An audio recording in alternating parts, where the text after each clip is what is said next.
इस वर्ष ईद पर 2 करोड़ मासूम पशुओं की कुर्बानी दी जाएगी, यह आशंका व्यक्त की जा रही है। संपूर्ण देश में बेचैनी है। पूरे देश को अनुभव है कि बकरीद के अवसर पर कितनी ही सड़कें खून से रंग जाती हैं। मांस और खून जगह जगह बिखरा पड़ा होता है। कितने ही नाले जाम हो जाते हैं मांस के टुकड़ों के कारण से, और कितनी ही नदियों का रंग बदल जाता है, इतना खून उन नदियों के अंदर बह जाता है।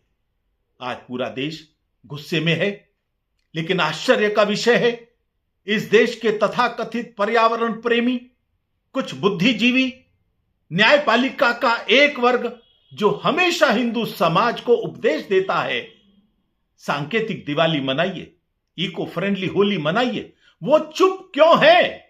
उनके मुंह पर ताले क्यों लगे हैं? क्या इस बर्बर हिंसा के ऊपर उनका आह्वान करना बनता नहीं है? पूरा देश ये समझ रहा है कि आपकी संवेदनशीलता तभी जागती है जब हिंदुओं का त्योहार होता है। ऐसा लगता है ये सब लोग हिंदू विरोधी इकोसिस्टम के हिस्से बने हैं, इनको पर्यावरण से कुछ लेना देना नहीं है। कुछ मुस्लिम नेता खुलकर सामने आ रहे हैं। कुर्बानी हमारा धार्मिक और संवैधानिक अधिकार है। यदि धार्मिक अधिकार है तो मैं पूछना चाहता हूं, कुरान में ऐसी कौन सी आयत है जो इनको आदेश देती है कि मासूम बकरों की, मासूम पशुओं की आप कुर्बानी दीजिए? इससे अल्लाह खुश होगा। संवैधानिक अधिकार की बात पर वो आर्टिकल 25 का जिक्र करते हैं। वे छिपा देते हैं कि आर्टिकल 25 के अंदर एक प्रोविजन दिया हुआ है, subject to public order, morality and health. Bakrid पर इतनी बड़ी कुर्बानी इन तीनों का उल्लंघन करती है। संविधान का ही अनुच्छेद 48 पशुओं के संरक्षण की बात करता है, उनकी हत्या की नहीं। कई न्यायपालिकाएं इस विषय में स्पष्ट आदेश दे चुकी हैं कि सार्वजनिक रूप से कभी भी कुर्बानी नहीं दी जा सकती। Gujarat high court, Bombay high court, Uttarakhand का हाई कोर्ट स्पष्ट रूप से आदेश दे चुका है।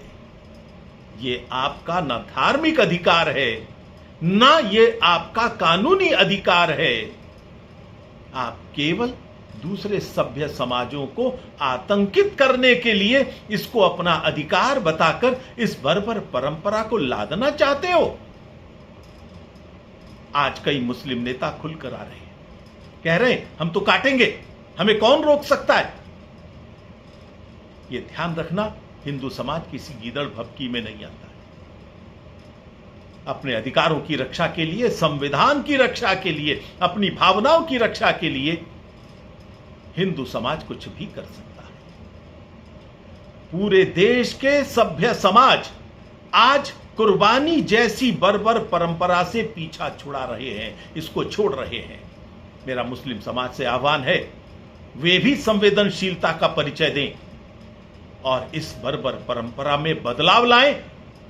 देनी है कुर्बानी तो सांकेतिक रूप से दें, इको फ्रेंडली दें। यह कौन सा तरीका है कि मासूम पशुओं का इस प्रकार से निर्मम हत्या करोगे, लोगों की भावनाओं से खिलवाड़ करोगे, उनको आतंकित रखोगे और फिर कहोगे यह हमारा अधिकार है। इसलिए आप सबसे अपील है, विशेष तौर पर भारत के पर्यावरणविदों से, कि वे सब आगे बढ़े और इस बर्बर परंपरा को रोकें।